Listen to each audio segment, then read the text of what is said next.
Shh. I'm giving each group of you a different era of history to research. And the question is, what impact did your era have on the modern world?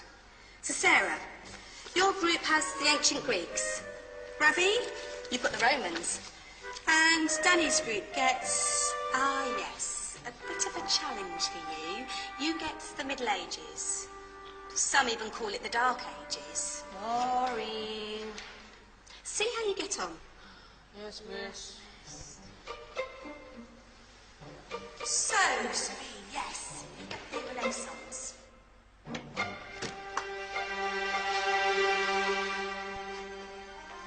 Is that the librarian? I guess so. How are the Dark Ages going to have anything to do with us? Excuse me. Sorry to bother you. What do you want? We need to find out what impact the Dark Ages had on the modern world. Never was a period of history so poorly named.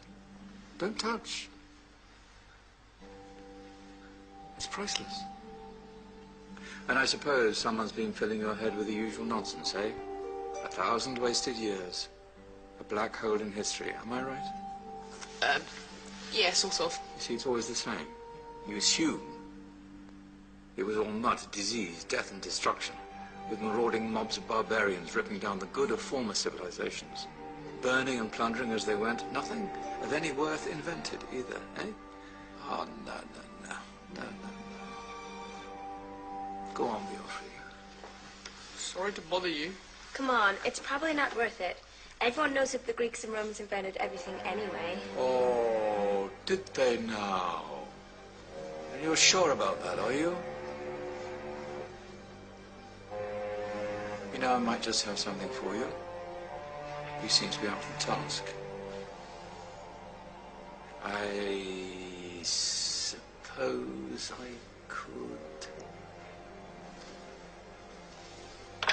Follow me. I've got just the book for you.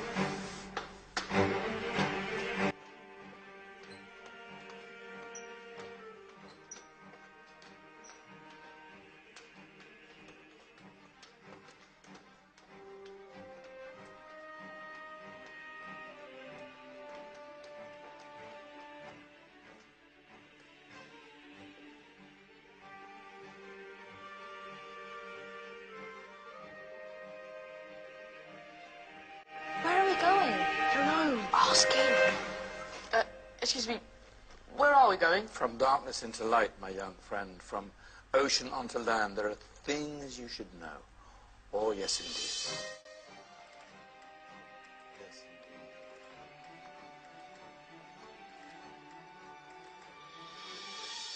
Now, I know I left it round here somewhere.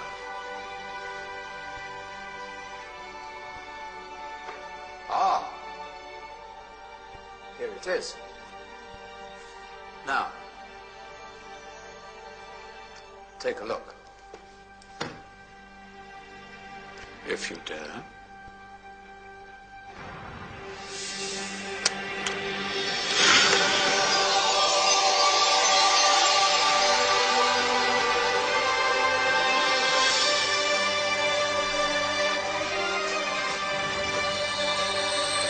What's going on? Welcome to the Dark Ages, or as it should be known, the Golden Ages. Who are you? I am Al-Jazari, engineer and ingenious inventor. I thought you said this was the Dark Ages. It doesn't look very dark. That's because it's all a matter of perspective, my soon-to-be illuminated friend. Of course, there are parts of the world that weren't dark at all, but in a civilization that stretched from Spain to China, the golden rays of discovery and invention shone over everything. What civilization?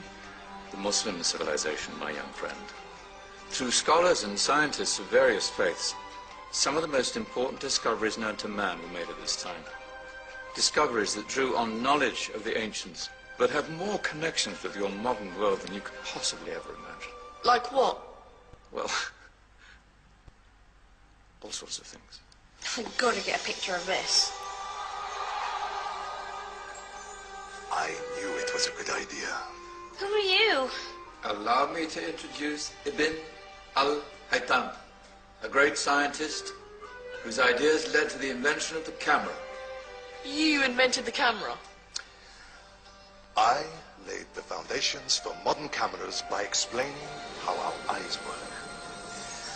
I found a way of projecting an image onto another surface through a small hole in a dark room, later called camera obscura. Think of all the things that evolved from this discovery.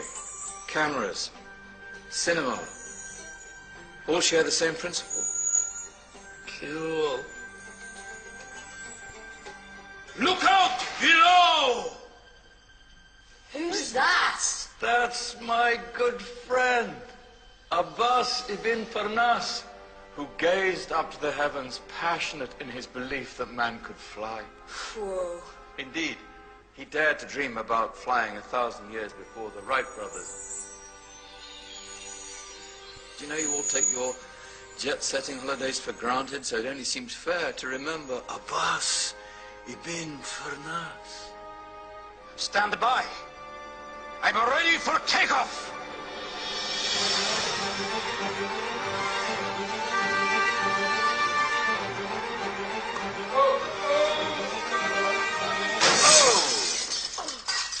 You did forget one thing, though. A tail, useful for landing. Is there a doctor in the house? Did someone call? Ah, my old friend, why don't you introduce yourself to my young guests? I am Abul Qasim al-Zahrawi.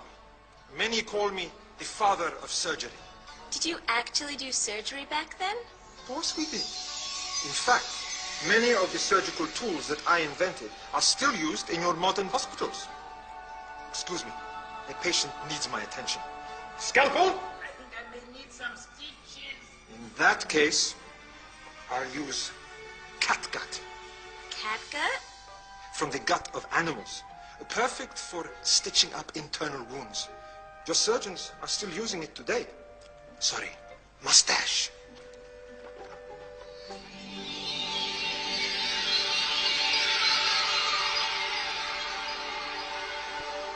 Who's she?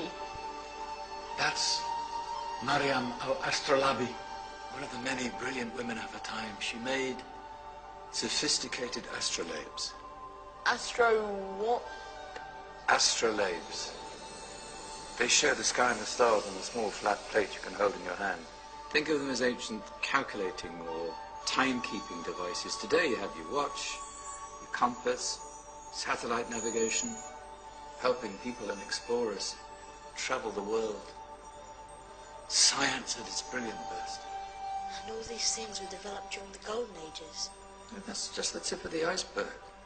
There were thousands of other inventions covering all areas of life, and in the years that followed, their influence spread across the whole of medieval Europe. So you see, it wasn't so dark after all. What about you? Me? What did you invent?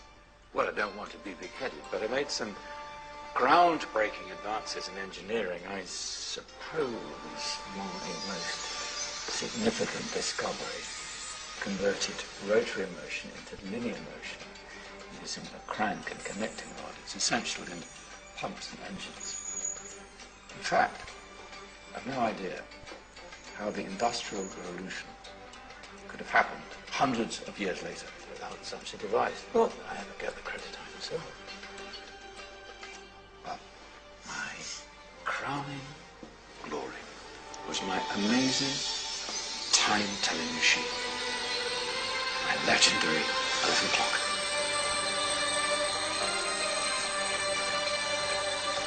It's a clock. Yes. Dozens of components collected from different cultures around the world. Indian, Greek, Arabian, Egyptian, Chinese. Wow. A United Nations clock. That is pretty cool. Does it actually tell the time? Wow, yes, of course. If it wasn't for me, thousands of people would be late for everything. Speaking of time, we better get you back. And remember, spread the word. This is the golden age. And I've only shown you a tiny part of this wondrous time. There are countless other scientists and inventions directly connected to your modern world. You're just going to have to find out for yourselves. No, wait.